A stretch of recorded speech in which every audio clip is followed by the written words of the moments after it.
白玫瑰只是个幌子，他把毒药涂抹在嘴唇上，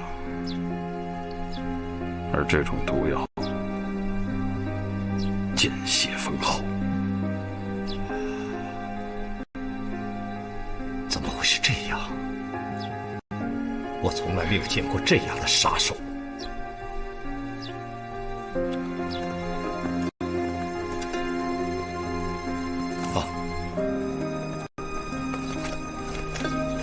狄大人，怎么样？不好意思，我们也无能为力啊。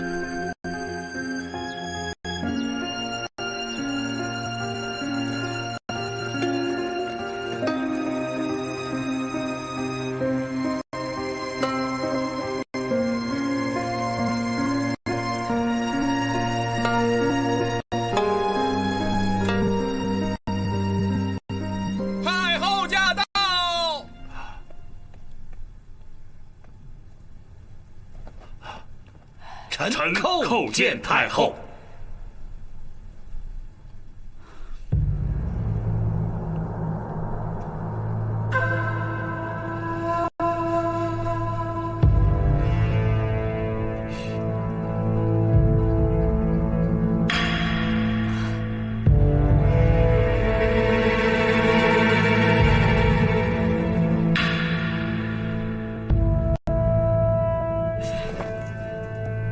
狄爱卿，臣在。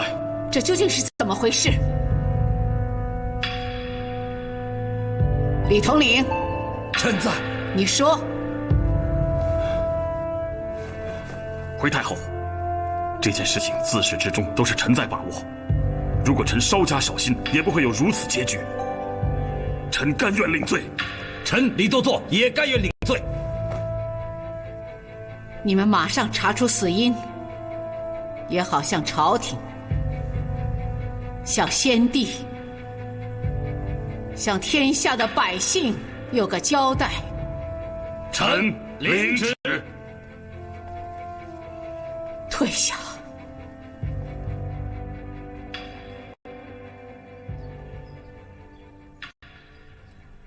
狄爱卿，臣在。贤儿的后事，你帮哀家出个主意。他虽然触犯了国法，可毕竟是哀家的儿子，即使入不了祖坟，也要将他妥善的安葬。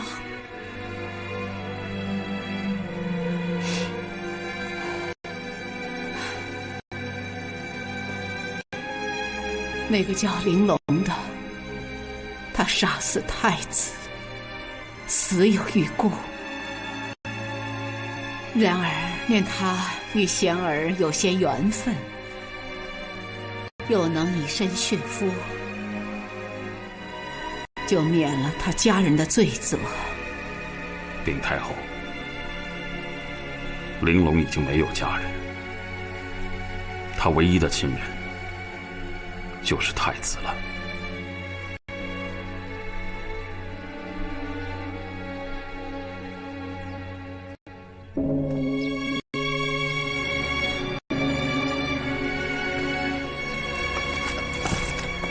大人，太后怎么样了？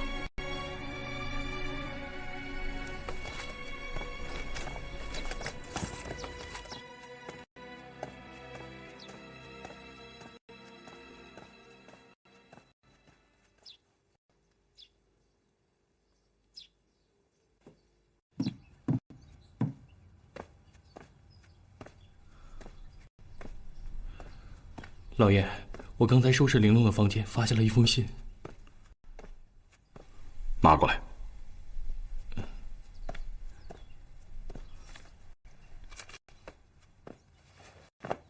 老爷，玲珑此去见夫君，料不会生还。能与自己最心爱的人死在一处，是玲珑的荣幸。打扰老爷这么久，多谢老爷了。希望老爷不要恨玲珑，您就当成全了一桩美好的婚姻。玲珑将死，死而无憾。只求老爷能满足玲珑最后一个愿望，求您将我与夫君的尸体送回山东泰安，葬在玉花谷中，那是我们相爱的地方。拜托老爷了。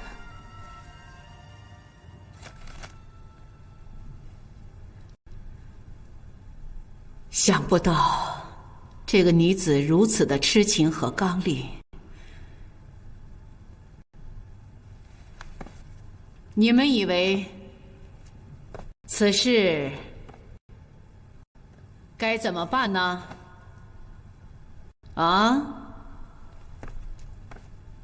启禀太后，既然太子不能入皇家祖坟，不如我们就成全了他们的这份情谊。直臣听说泰安山中的玉花谷依山傍水，景色宜人，是一片难得的风水宝地，将太子葬在那里也算没有委屈他们。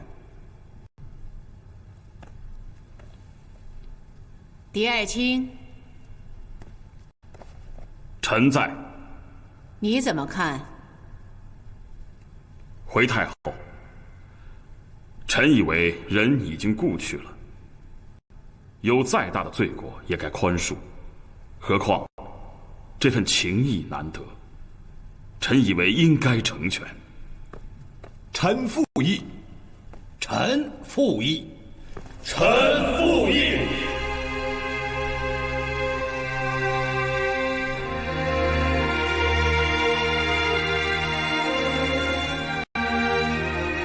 好，哀家同意，将贤儿与玲珑的遗体运往山东泰安玉花谷安葬。太后仁慈，千岁千岁千千岁。退下。狄爱卿，臣在。这件事你去办，要注意保密，不要张扬出去。臣遵旨。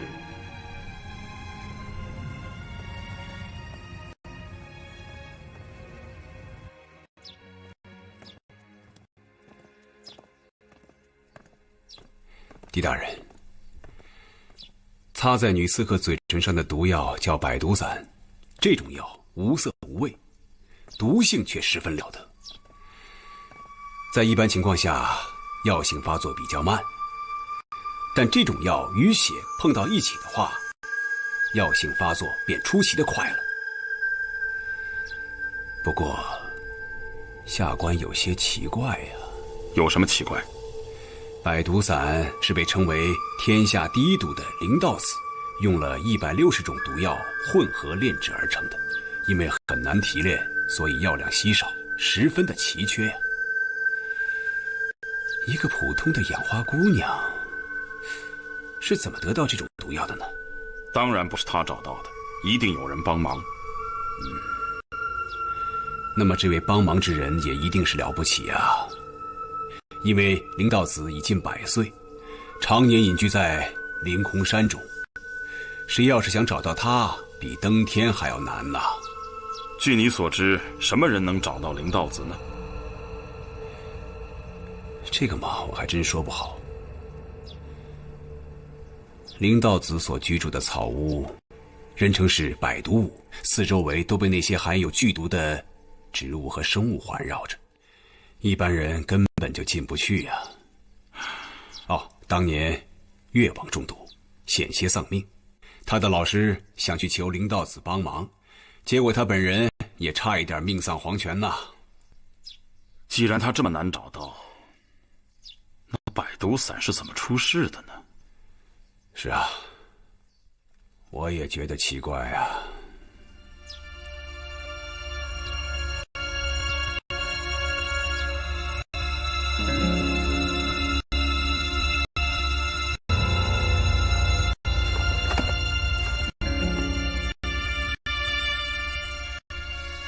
你干什么？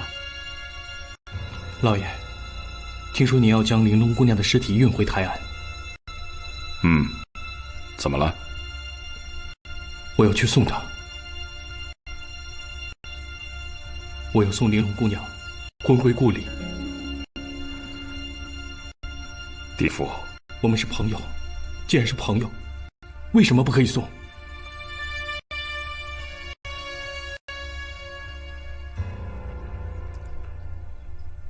可问题是，老爷，您什么都不要说了，答应也好，不答应也好，反正我是要去的。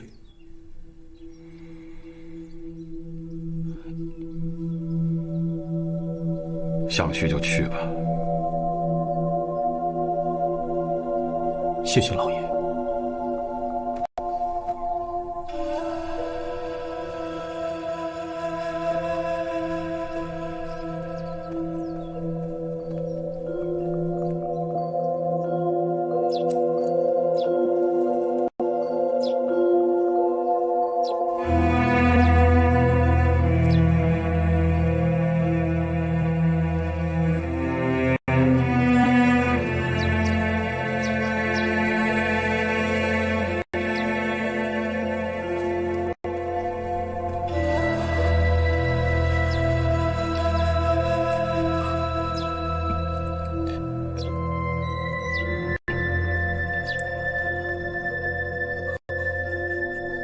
地府，你在干什么？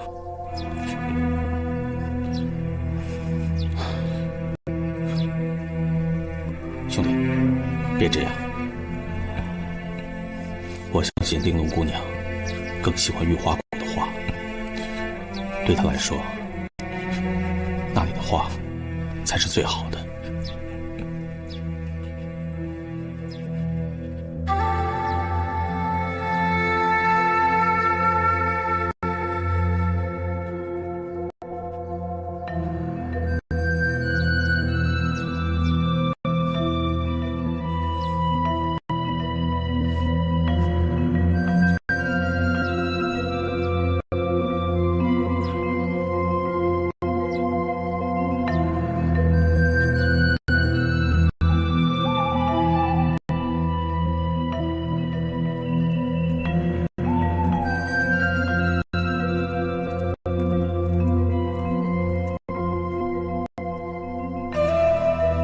一路小心，早去早回。知道了，老爷。记着，千万不要让任何人知道这里面装殓的是谁，以免节外生枝。是。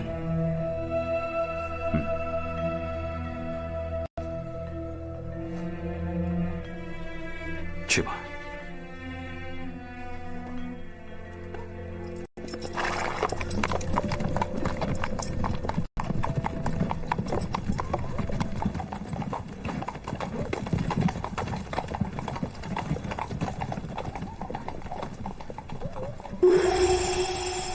谁？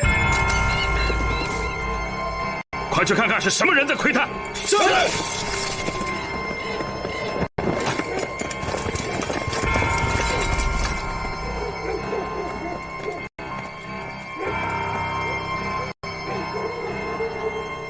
这是哪路的朋友啊？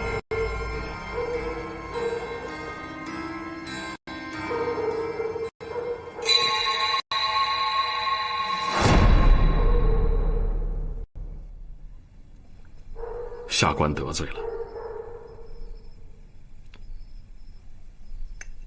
谢了。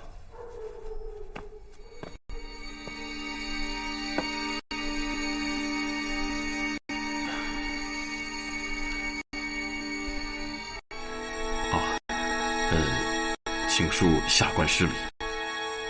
这三更半夜的，您老跑到城外去干什么？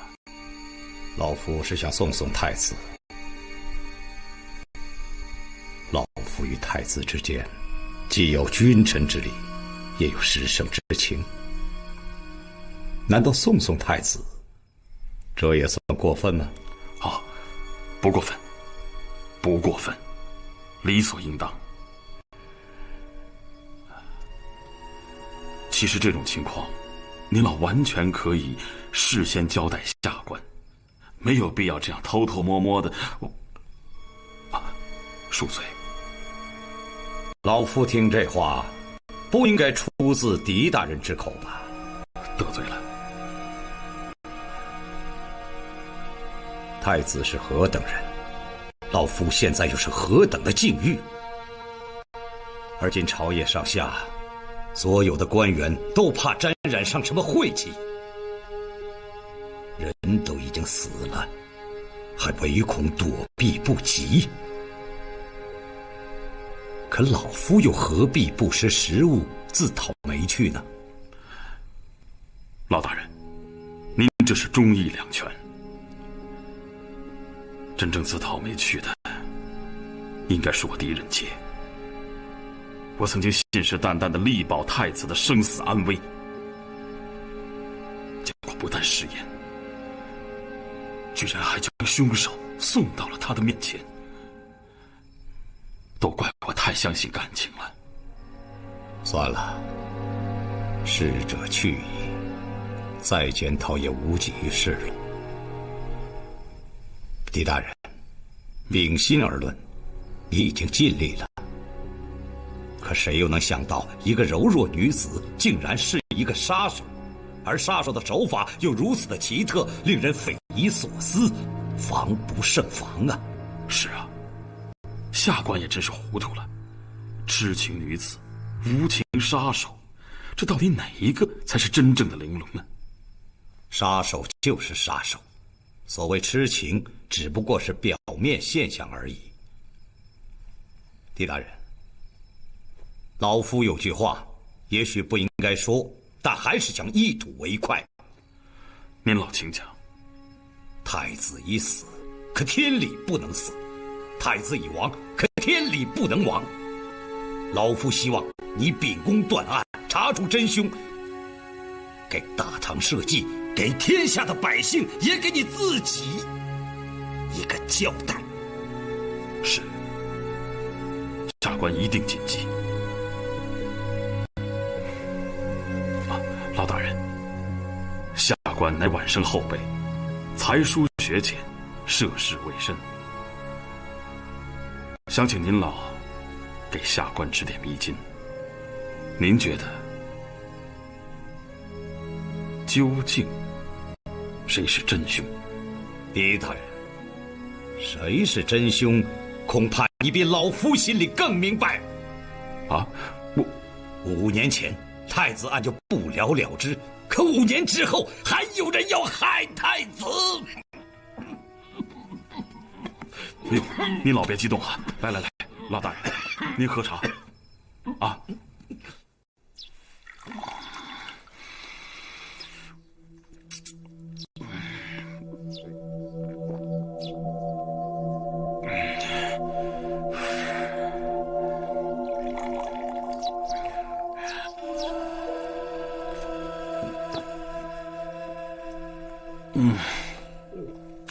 不能喝，就少喝点。你不心疼你的命，我还心疼我的酒呢。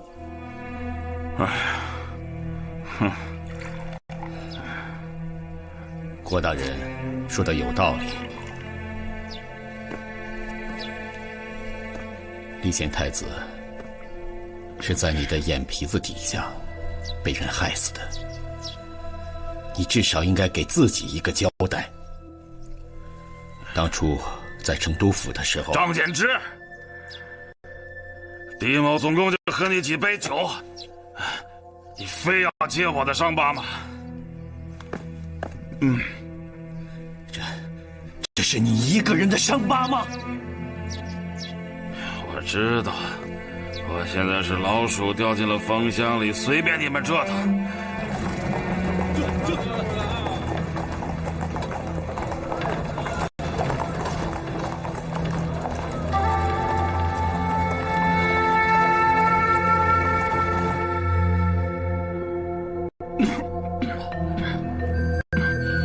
大人，感觉好点了吗？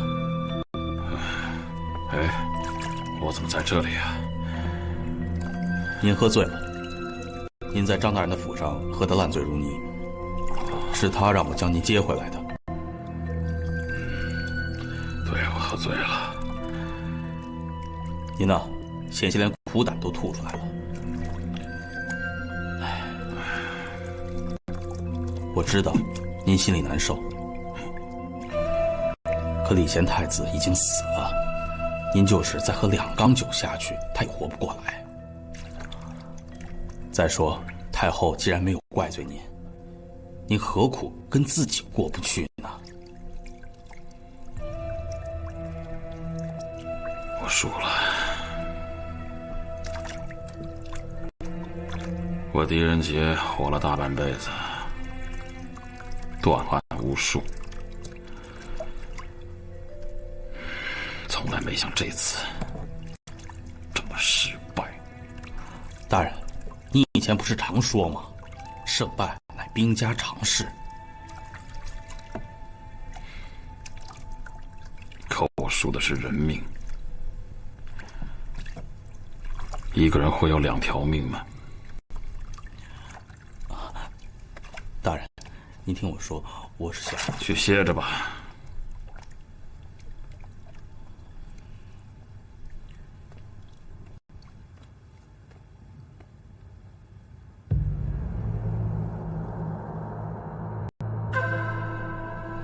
好一个聪明的计划，简直令人难以置信。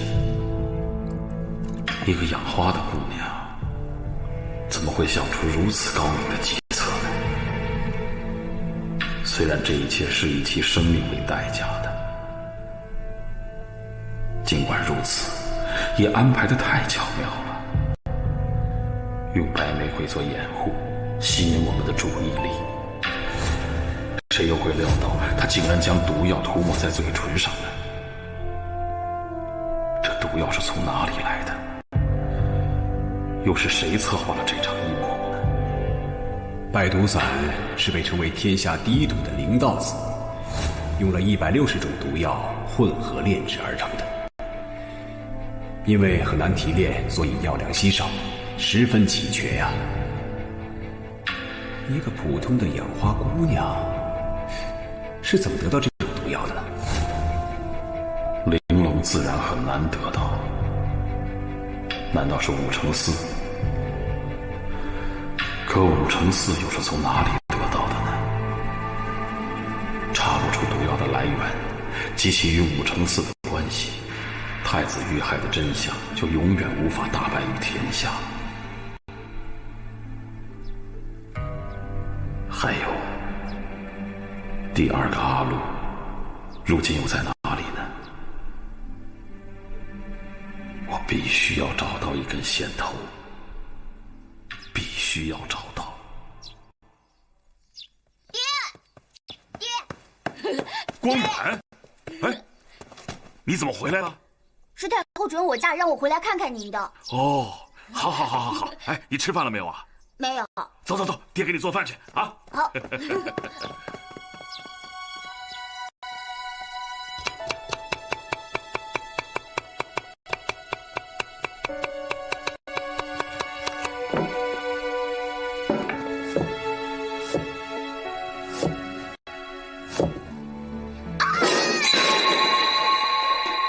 光远，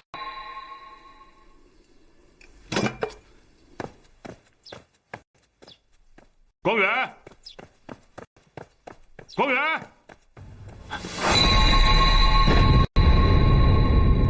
光远，哎，光远，光远，你怎么了？啊？光远，光远。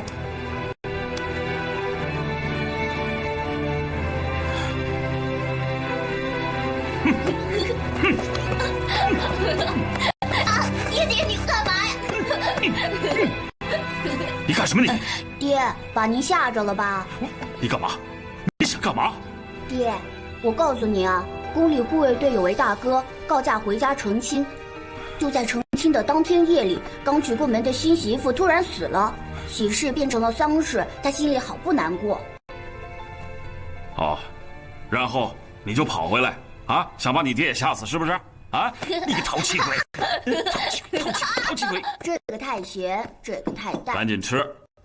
好容易回来一趟，爹辛辛苦苦给你做饭，你还挑肥拣瘦的啊！快吃。这菜是欠了点味儿，还不如将娘接过来呢。她的手艺比您好多了。哼，想娘了。快吃。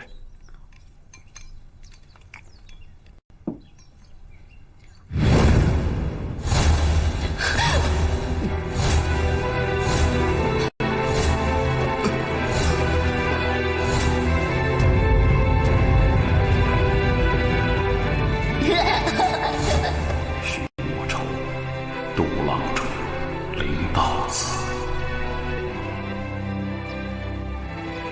灵道子所居住的草屋，人称是百毒，四周围都被那些含有剧毒的植物与生物环绕着，一般人根本进不去。当年越王中毒，他的老师想去求灵道子帮忙，结果他本人也差一点命丧黄泉呐。越王，不就是琅琊王的父亲李真吗？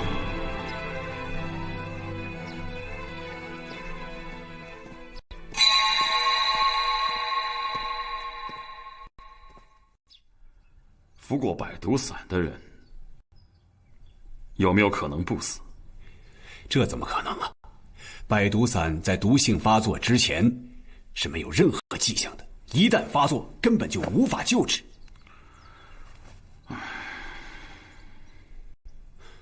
除非，除非什么？除非提前服用了解药。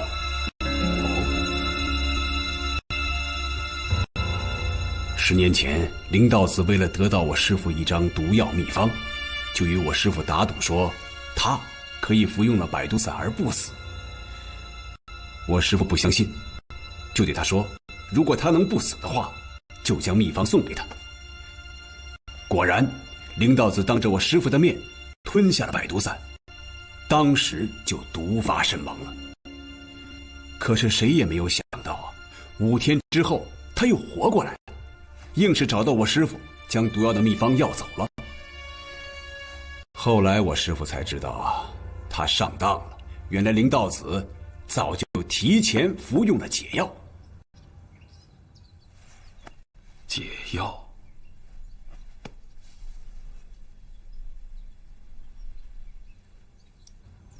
你还记得上一次给玲珑看病的事吗？怎么样？瞿乙，在他身上好像有一种毒，倒不是什么要命的毒，而是……对呀，他的脉象与一般人不一样，说不定就是服了百毒散的解药所致啊。那百毒散的解药本身会不会也有毒啊？是药就3分毒，解毒之药本身也存在毒素，如果时间长了不加以控制的话，对身体也是一种危害啊。难道玲珑的昏迷是解药所致？如果服用这种解药，对他的身体伤害会很大呀。可是我们并没有对玲珑进行任何妥当的诊治啊，那玲珑是怎么控制毒性的呢？这很有可能，解药之中还有解药。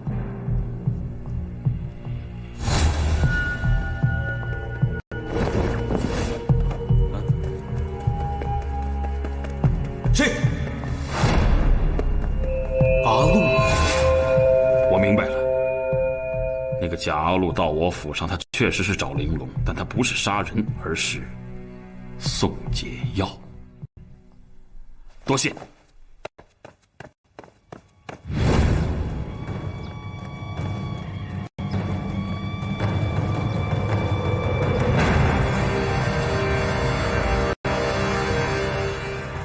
什么？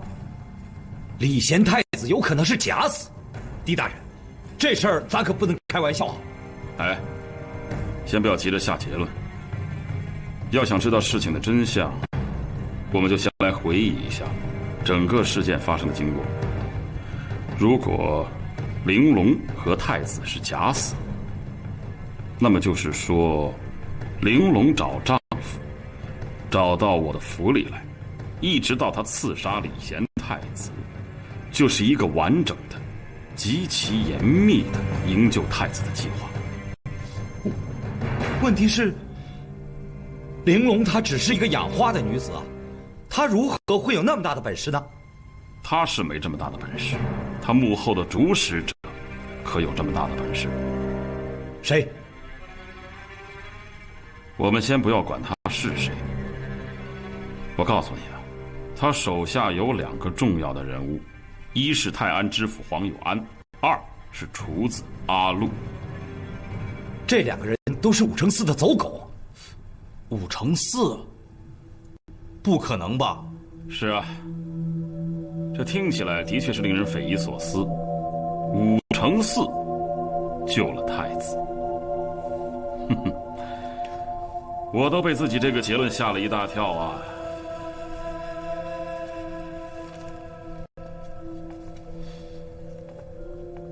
不对呀，武承嗣做梦都想当储君，他怎么可能去救太子呢？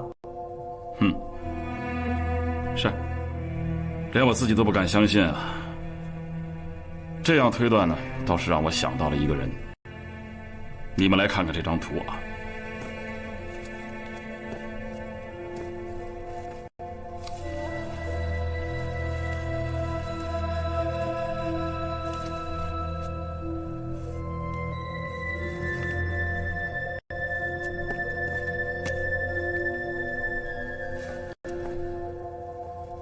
假设这个计划的主使者另有其人，那情况会变成什么样子呢？武承嗣可能仍旧是刺杀太子的主谋，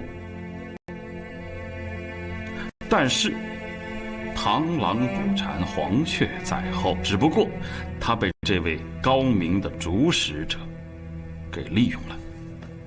黄有安，他脚踏2只船。你说的非常对。如果我的设想能够成立，那么不仅黄有安，连玲珑在内，那都是身在曹营，心在汉。黄有安这样做的目的，就是将玲珑推荐给武承嗣。而武承嗣，当他知道了玲珑和太子之间的关系，他又急于杀太子，于是他就把玲珑当成了最大的赌注。玲珑姑娘与太子的感情深厚，武承嗣又怎么会相信她能为自己杀太子？哎，你问得好。能由爱转成恨，这里面少不了一个精妙绝伦的故事啊！什么故事能有如此巨大的力量？如果想做文章的话，你们想想，对于玲珑来说，有比狮子更重要的吗？大人，我还是不太明白。事情啊，完全有可能是这样。黄知府，玲珑很喜欢李贤，怎么可能帮我去杀心爱的人呢？大人，这就要看我们如何操作了。你什么意思？要让玲珑恨李贤，并不是一件很难的事情。玲珑姑娘非常在意她的儿子，只要我们在她的儿子身上做足了文章，就不怕她不答应。你的意思是，利用李贤与玲珑的儿子，挑拨李贤与玲珑的关系？李贤是皇子，而玲珑只不过是一个随手可得的养花女。要让她感到李贤根本就不喜欢她，而是把她当做一个玩偶。怎么操作？只要找个人打着李贤的幌子去杀他们母子，然后再由大人出手相救，事情必定会成功。玲珑会相信吗？再说，李贤被软禁在成都府，他现在是倒霉落魄之人，怎么会派人去杀玲珑母子呢？吴大人，下官已经说了，玲珑只不过是一个养花女，她又没见过什么世面，根本就不懂什么软禁不软禁的。这种女子，她最容易相信人，也最容易被人蒙骗呢。黄有安交给武承嗣诱骗玲珑的手段，恰恰就是他自己欺骗武承嗣的手段，而急于置太子于死地的武承嗣恰恰就采用了这个手段。玲珑呢，也就顺水推舟，变武承嗣为自己的恩人，变礼贤太子为自己的仇人。这之后的一切就水到渠成了。可是有一点我还不明白，武承嗣怎么敢派玲珑到您府上？他应该知道您绝不会轻易相信任何人的。这正是我们武大人的聪明之处。他知道我们在寻找太子妃，于是便派出阿禄用调包计劫走太子妃，再把太子妃送到了玲珑那里，由玲珑出面来找我，无意之中交代出太子妃的下落，这样就得到了我的信任。玲珑今天来找狄大人，是想让狄大人帮我找一个人。别人告诉我说，有什么危险，有什么困难，都可以来找狄大人。你想找什么人呢？我想找的那个人，他叫阿禄。他这么说，无非是要表明，劫走太子妃的是阿禄。可武承嗣有什么必要这样陷害自己呢？所以我几乎可以肯定，一定是另有主使，驱使玲珑这样做的。所以您就去泰安府调查了？我去泰安府还想证实一个一直以来的疑问。什么疑问？这个疑问就是为什么玲珑与太子之事已经发生5年了，他到今天才来找太子。唉，可惜啊，黄有安死了。黄有安是死了，可是很多事情还是浮出了水面。比如说，阿禄经常出现在泰安府，成了知府衙门的常客。玲珑怀有身孕，还有张顺子的被杀。我记得您跟我说过，黄有安与张顺子都是被阿禄杀死的。可那个时候阿禄已经死了。真阿禄是已经死了，可假阿禄还活着。假阿禄？假阿禄到底是什么人呢？我与骰子一开始都怀疑他是武承嗣派来的另一个杀手，特别是在黄有安、张顺子被杀之后，这种感觉尤为强烈。可是现在看来，他根本就不是杀人之人，而是救人之人。他为什么要杀黄有安呢？这也是我想知道的。骰子一直都在追踪这个杀手，并且在玲珑刺杀太子的前夜，骰子还跟他交过手。骰子认出他曾经在成都救太子的事件中出现过。我开始有一点不明白，为什么太子的朋友要为武承嗣做掩护呢？现在一切都顺理成章了，因为武承嗣的杀人计划恰恰是这位神秘主使的救人计划。我现在可以肯定，武承嗣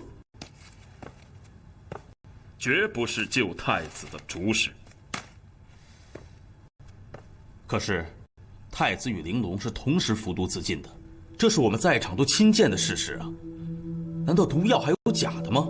毒药是真的，但是他们提前都服下了解药。我问过徐莫愁，百毒散虽为天下奇毒，但它毕竟还是有解药的。不，这太不可能了！当时我们都在场，他们哪有时间提前服下解药？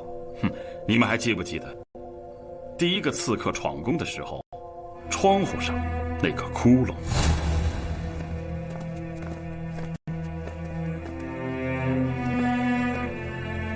太子，您果然没听到任何响动吗？没有，就是窗户上这个窟窿。我们一直以为是暗器所致，然而我们的搜查却毫无结果。礼贤太子说不知道，那个所谓的暗器我们也找不着。因为打进窗子的根本就不是暗器，而是解药。这就是为什么李贤太子一直装聋作哑，矢口否认。我敢肯定，第一次闯宫之人一定就是红唇将军段无涯，他就是越王李真的义子，百毒散的炼制者，灵道子的关门弟子。唉，可你现在说的都是推理，并没有确凿的证据。现在李贤与玲珑的尸体都已经运走了，贾路还没找到，至少现在还有一个人在京城，他对整件事情都非常的清楚。李将军在，你马上秘密调动一支人马，随时待命。这件事情千万不能让任何人知道，特别是太后。下官狄仁杰参见老大人。你下去。是。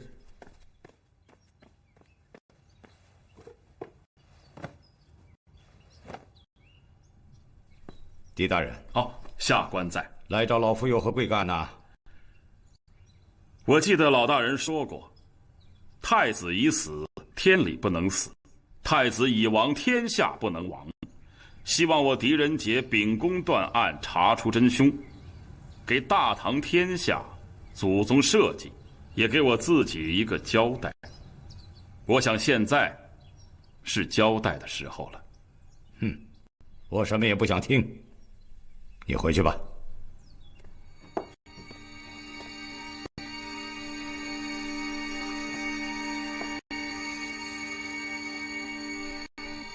老大人不想在这儿说，那就一起进宫去说。你到底要说什么？红唇将军段无涯现在何处？我与他素无交往，根本就没有任何关系。有关系，而且关系大得很。红唇将军段无涯出现在洛阳城的目的，就是救太子。但是他知道太子宫防备森严，根本不可能得手，所以你们就在酝酿一个更大的计划，一个营救太子的计划。哼！狄仁杰，你简直是疯了！太子已经死了，他是被人害死的。你现在的首要任务是找到害死太子的主谋。如果我说这个主谋就是您老人家不会不高兴吧？什么？岂有此理！岂有此理！你一会儿说我救太子，一会儿说我杀太子，你到底是何居心？请恕我大胆地说一句，杀太子的过程就是救太子的过程。我听不明白你的话。哼，您要是不明白，在这世上就再也没有明白的人了。从一开始，我就把目光放在武承嗣的身上，可现在看来我错了。你到底想说什么？这几天，一直有一个大疙瘩堵在我的心中，解也解不开。太子与玲珑姑娘一见钟情，本是一件非常隐秘的事情，武承嗣怎么会知道呢？武承嗣又怎么会想到利用玲珑姑娘来害太子呢？太子和玲珑情深意笃，玲珑姑娘怎么能够心甘情愿地受武承嗣的主使来害自己的心上人？现在我终于明白了，玲珑姑娘与武承嗣能够扯上关系，完全是老大人您牵的线呢。你在胡说什么？哼哼，大人，我这里有一个故事，讲给您听听啊。狄仁杰，你给我出去！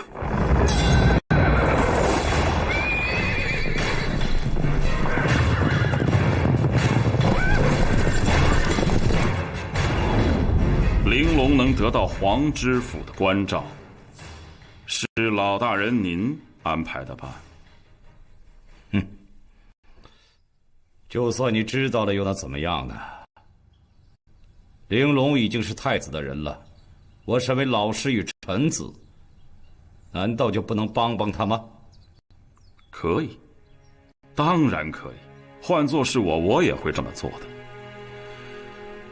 只是可惜当年呢，事情并非如你们想象的那么顺利。本来您一直想帮太子洗清被冤枉的真相，还他一个清白。只可惜使命还未完成，先皇就驾崩了。先皇驾崩使得这件事情即使被查清，也无济于事。这与玲珑有什么关系？是啊，这与玲珑有什么关系呢？玲珑千不该万不该，他不该与本案最重要的当事人有了密不可分的关系。可惜他何等的单纯，何等的痴情啊！我呀，马上就要嫁人了，哪还顾得上养花呢？嫁人？你嫁给谁啊？当然是嫁给我男人了。你有男人了？黄大人说了，这件事情要保密，对谁都不能讲。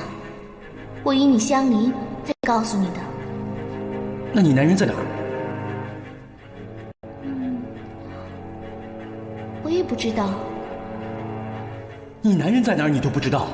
黄大人说，我男人他有重要的事情要做，他去了很远的地方，过段时间就会回来的。你们当初一定以为为太子洗冤不是一件很麻烦的事情，因此随口哄骗玲珑说她的丈夫出了趟远门。没想到先皇的驾崩使为太子洗冤变得遥遥无期，甚至根本就没有希望了。终于玲珑没有耐心了，她应该找过您，对吧？找我？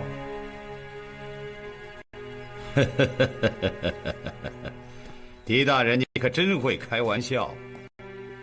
玲珑姑娘在这件事发生之前，从来也没有到过洛阳。哦，从来没到过洛阳，我信。但是不代表您没有去过泰安府吧？下官冒昧地查了一下您老人家的出行记录，从黄有安继任泰安知府到出事这5年之间，您去泰安府的次数恐怕连您自己也记不清楚了吧？您的理由每次都是体察民情，简直比泰安府的父母官还关心泰安呢。其实您是去看玲珑姑娘了。大人，我丈夫他怎么样了？我问过知府大人了，他什么都不肯说。我丈夫他是不是已经……不，太子还活着。玲珑姑娘，我可以实话告诉你，你的男人不叫太子，他叫李贤。太子只是一种称谓，其实他是皇上亲生的儿子，是储君，是未来的皇上。只可惜他被奸人陷害，也被折贬于千里之外。那他如今在哪？我要去见他。不可能。为什么不可能？我是他的妻子，我不管他是什么储君还是皇上，我也不管他是罪人还是犯人。总之他是我的男人，我一定要跟他在一起。我告诉你，你是见不到太子的。另外，从现在开始，也不要与任何人讲太子是你的男人，否则会招来杀身之祸。黄知府也是你男人的朋友，他会好好照顾你的。玲珑姑娘，今后你就自己过平安的日子吧。大人，我求求您了，您告诉我丈夫他在哪儿，我自己去找他，我不会连累您的。大人，大人，大人，我求您了，大人。你说的对，这女子太钟情于太子了，为了太子，她什么都不怕。如果说您第一次去泰安，是因为玲珑急于见夫君，您怕他惹出事来，不得不去安慰他，那么第二次去泰安，您已经有了自己的目的。玲珑姑娘，你真想救你的夫君吗？如果因为他是太子，他不要我了，我可以离开。可是他现在被奸人所害，我怎么能见死不救呢？太子被奸人所害，难免要一死。你还这么年轻，何必要趟着浑水呢？我爱我丈夫，他也爱我。他活着，我就活着。如果他死了，我愿意跟他一起死。玲珑姑娘的贞烈之心令老夫佩服。大人，请您成全我这份感情。你真想救她？我一定要救她。不管吃多少苦，受多大委屈，你都能忍受。玲珑甘愿为丈夫而死。您第二次去泰安府，是时隔2年之后。那之后不久，黄有安突然改换门庭，投到了武承寺的门下。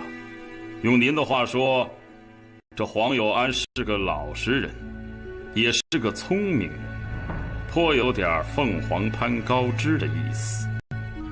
就这样，一个恩师，一个贤妻，就此分道扬镳。很多人骂黄有安是小人。更奇怪的是，那之后不久，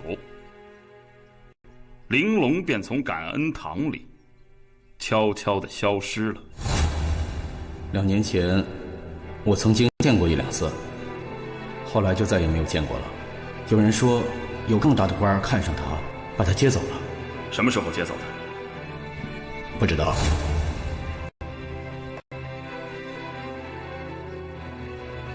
我也曾经比驳过黄有安的为人，可现在看来我错了，大家都错了。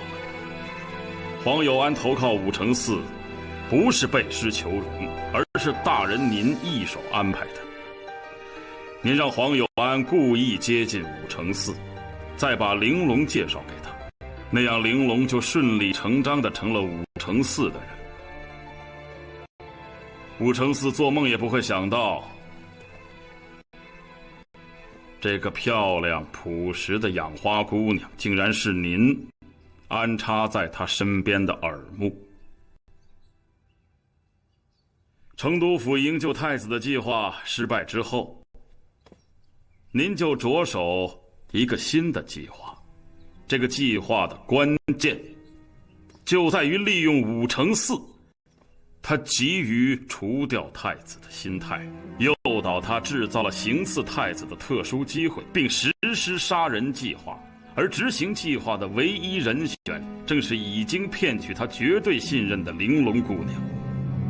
哼，以武承寺的头脑，肯定不会想到，他的刺杀计划原本就是您的营救计划。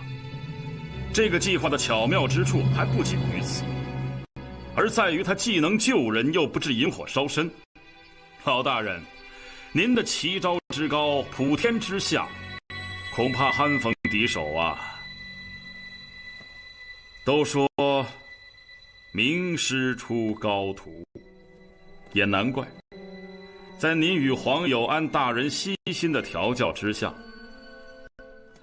这才几年，玲珑姑娘便练就了一身遇事不慌、处乱不惊的本事。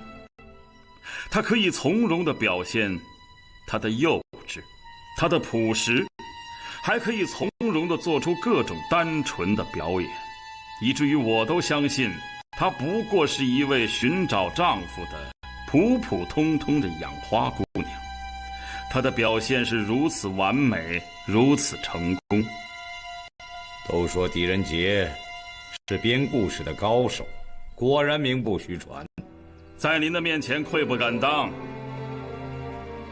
如果我稍微聪明一点，事情就不会发展到今天这个地步。我最大的一个错误就是不应该去泰安府查玲珑的事情。我不去，黄知府就不会被杀。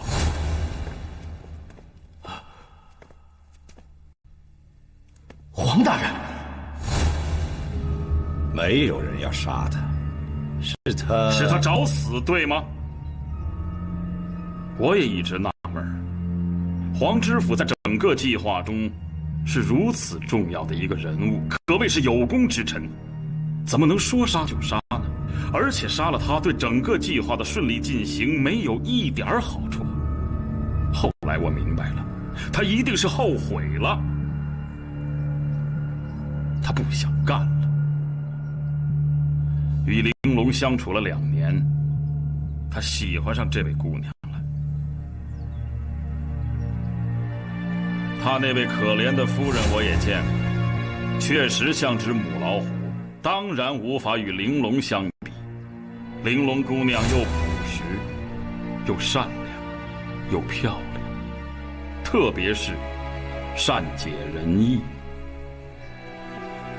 真是个高明的计划。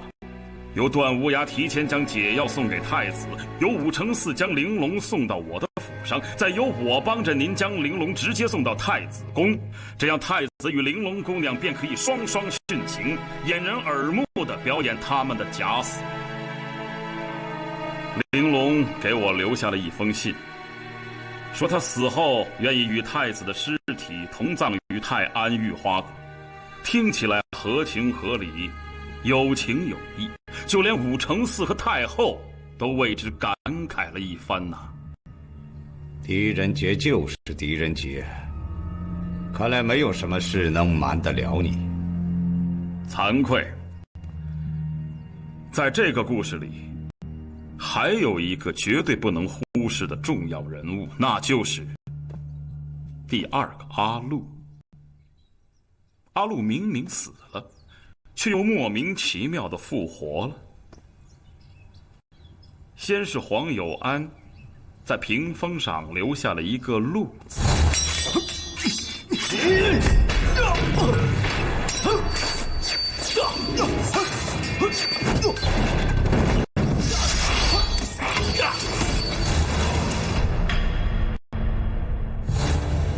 再就是这位老兄易容术之高超，特别是在晚上，没有人能认得出来。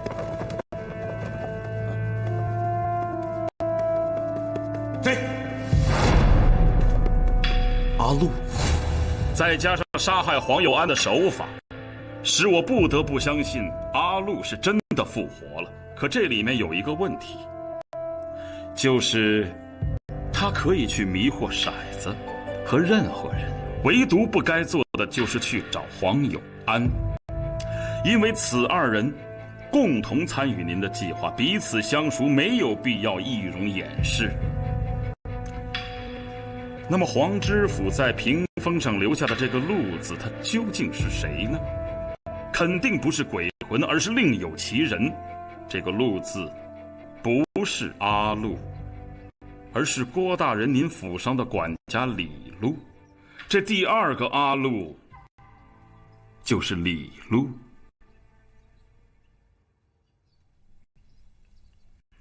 您说对了。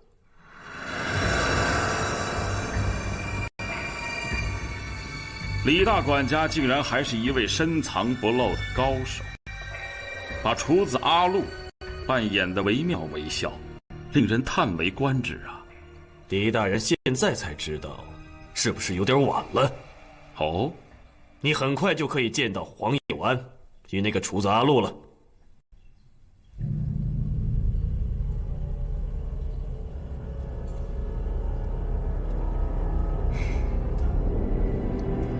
你去过成都府？不错，成都府我去过，泰安府我也去过。对，成都府是你们挟持太子的第一个计划，但你们害怕这个计划不成，所以预先设置了第二个计划。狡兔三窟，未雨绸缪，了不起呀！狄大人，您将会死在这种飞镖下。这是阿禄所使用的飞镖，我不过是照着做了几只。我完全可以将您的尸体扔到大街上去，因为包括骰子在内的许多人都认识这飞镖是阿禄的，他们会认为您是被死鬼阿禄所杀。武承嗣同样脱不了干系。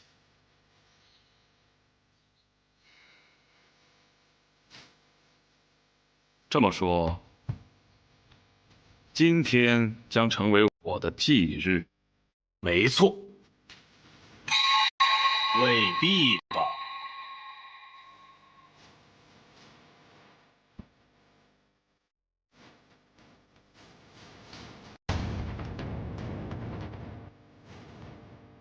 我骰子倒想知道，今天到底是谁的忌日？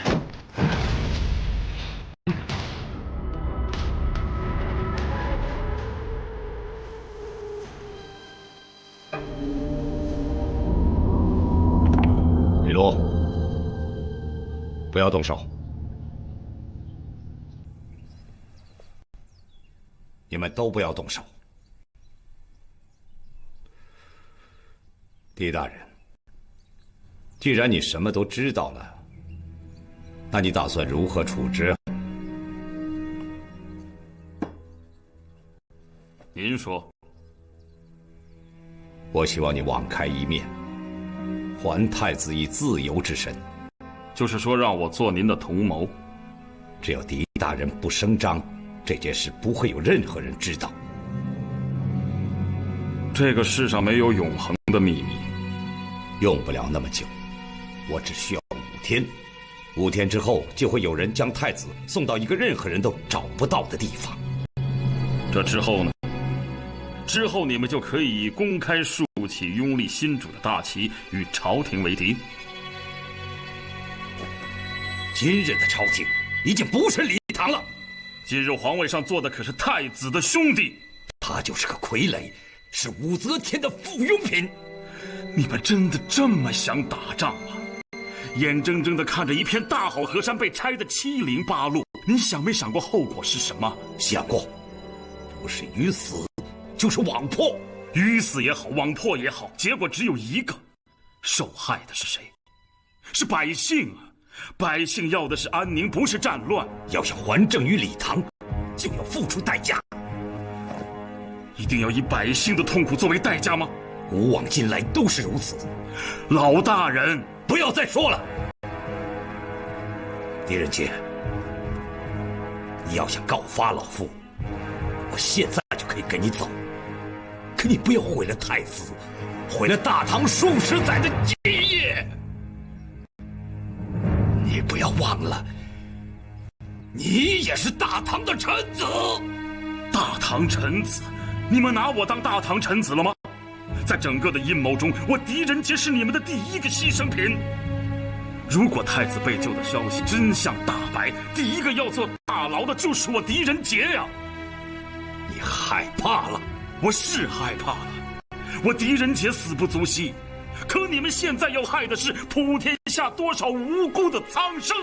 狄仁杰，我记得你说过，你会用生命保护太子。我希望你是个说话算数的人。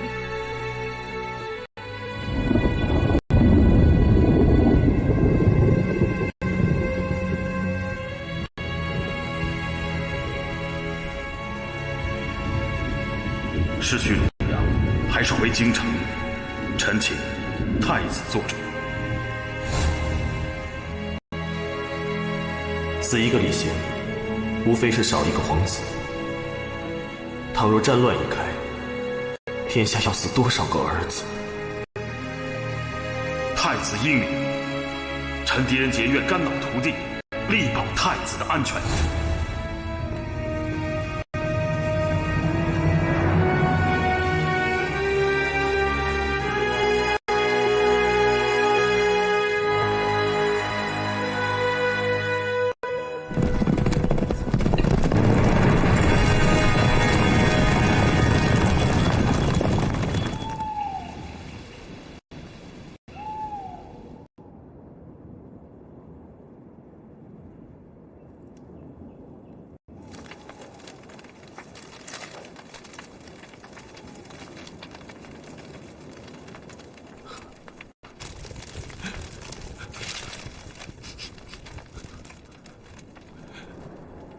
玲珑姑娘，你睡了吗？不知为何，我怎么也睡不着。我这心里堵得慌，堵得慌啊！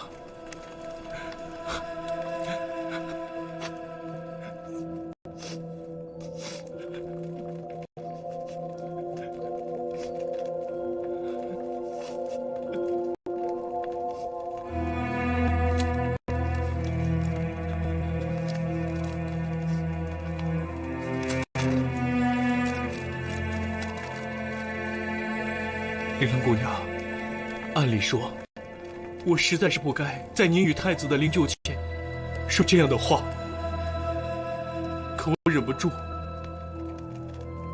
我是真的很喜欢你啊！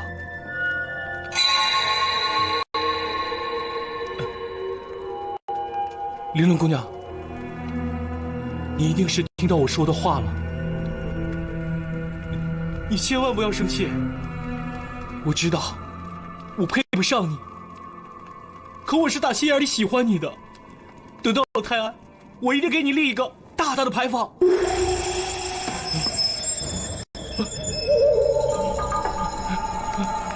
鬼，鬼，鬼啊！鬼，有鬼！鬼啊！有鬼！有鬼！快来呀！有鬼啊！有鬼！有鬼！鬼！真的？那真是见鬼了！兄弟们，咱们杀了他！杀！等等！不要杀他！不要杀他！地府大人，快躲开！鬼会伤害你的。我不怕，就算他是鬼，就算他可以伤我，我也不许你们杀他！不管那么多，放我烧死他！不能烧，不能烧他！点火，放箭！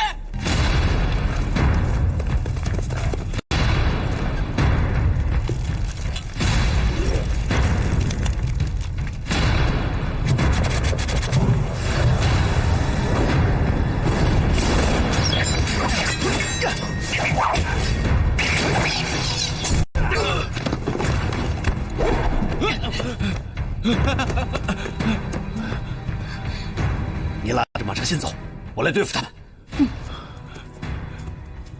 玲珑姑娘，你到底是人还是鬼啊？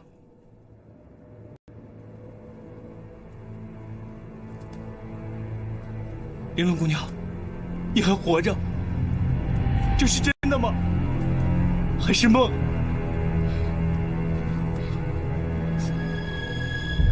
地福哥，你走吧，回洛阳去吧。为什么？为什么？地福哥，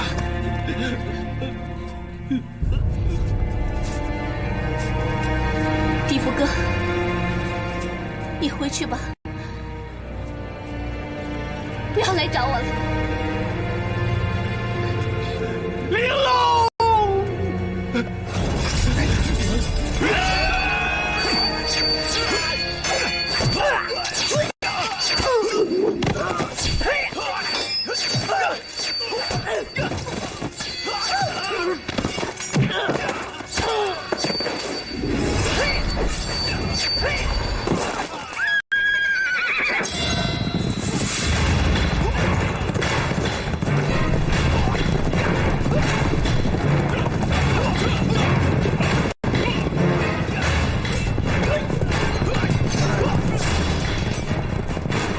留下太子，奉狄大人之命，迎请李贤太子回宫。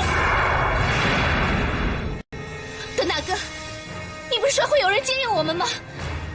又是狄仁杰！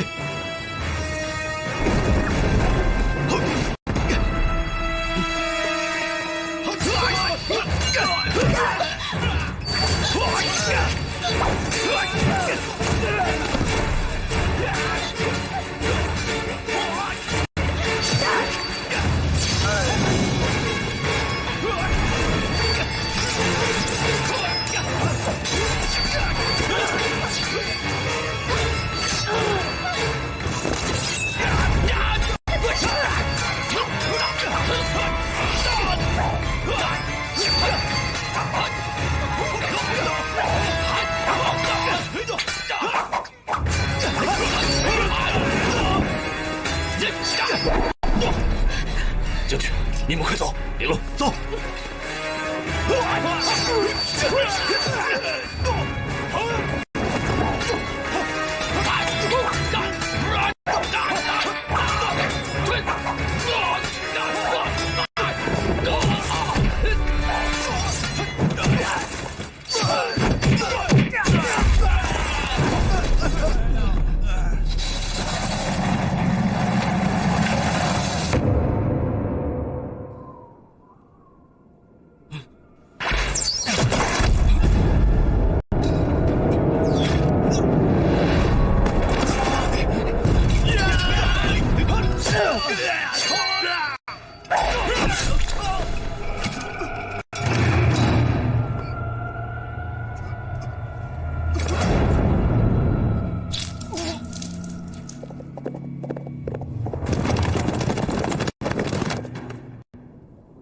来人，将他的首级带回。是。李将军住手！好。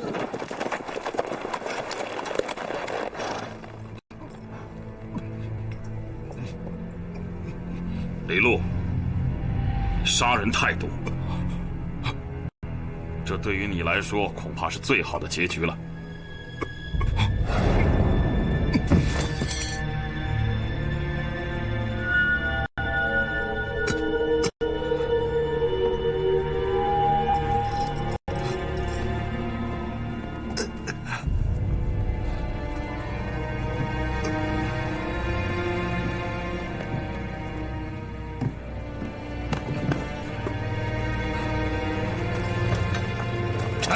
参见太子，参见太子，请太子移驾回宫。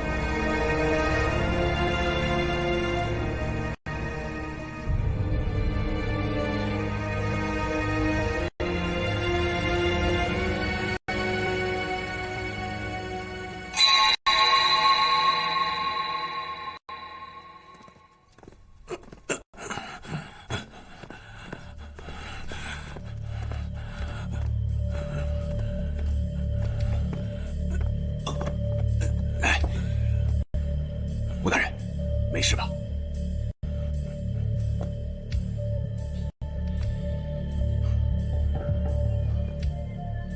想不到，堂堂的朝廷一品大员，竟被一个小小知府和一个村野丫头给耍了。偷鸡不成反蚀一把米。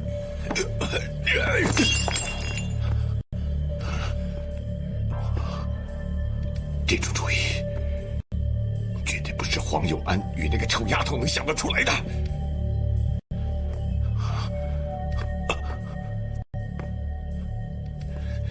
一定是他，一定是郭相成与张柬之捣的鬼。给我备轿！我要进宫面见太后，我让他死无葬身之地。吴大人，现在不是出气的时候。你想一想，狄仁杰把事情查得一清二楚，你那点事情他焉能不知？这样闹下去会两败俱伤，到时候让狄仁杰渔翁得利呀！不行，我非要出这口气。吴大人，那你也别把气发在表面上嘛。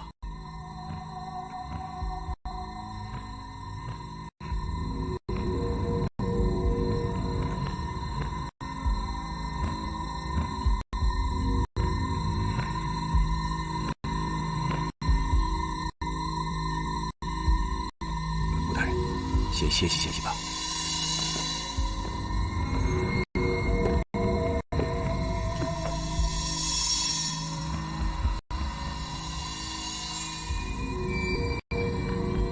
那个玲珑的儿子现在何处？回大人，在泰安府。放心，还在咱们的掌控之中。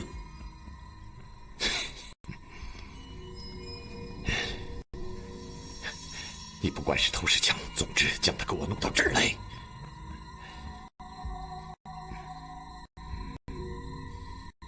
玲珑，我要让你儿子得不到，丈夫也得不到。弄回他的儿子很容易，但是不能够便宜了狄仁杰。问题是，眼下的情况怎么办？咱们要想着先把自己给摘干净了。你有什么主意？推，把事情全部都推到琅琊王的头上去。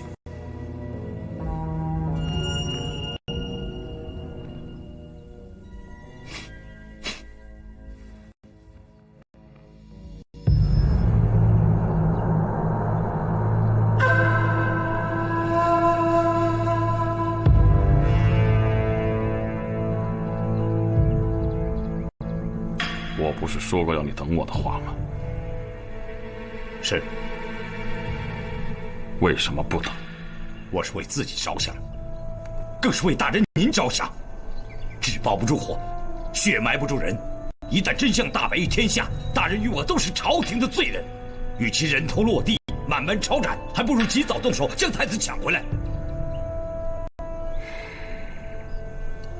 这么做可是把太子给害了。我知道。我有一种不好的预感，这笔孽债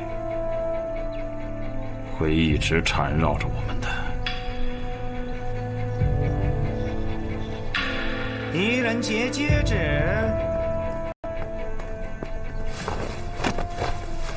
臣狄仁杰接旨。狄大人，太后有旨，命你即刻进宫。狄大人，听说您这次又立了大功了，太后要重重赏你，赶紧备轿入宫吧。烦劳公公回禀太后，就说臣突然感到有些不适，暂时不能入宫受赏。哎，还有什么比懿旨更重要的？公公请回。哎，狄大人。嘿，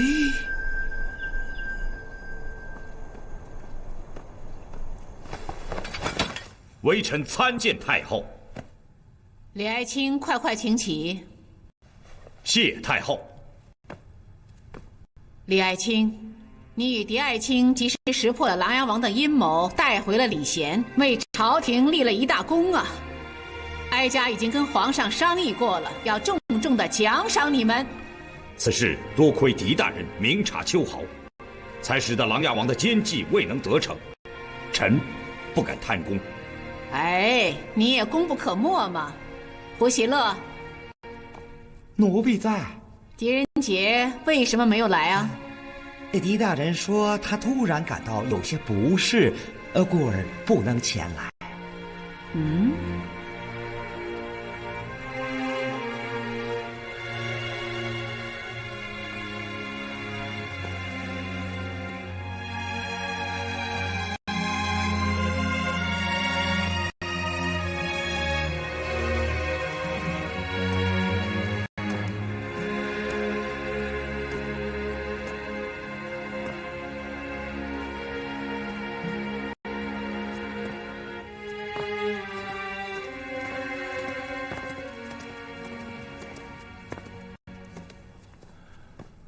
骰子吗？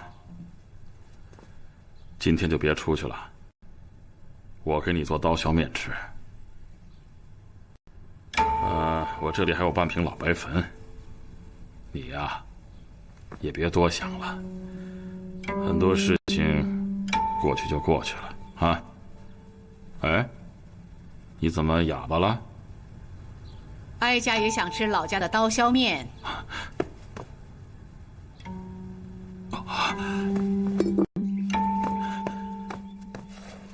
臣狄仁杰叩见太后。行了，别装模作样的了。你是千呼万唤不出来呀？哀家等了你2天了。既然你不肯进宫，那哀家只好登门拜访了。臣有罪。什么罪不罪的？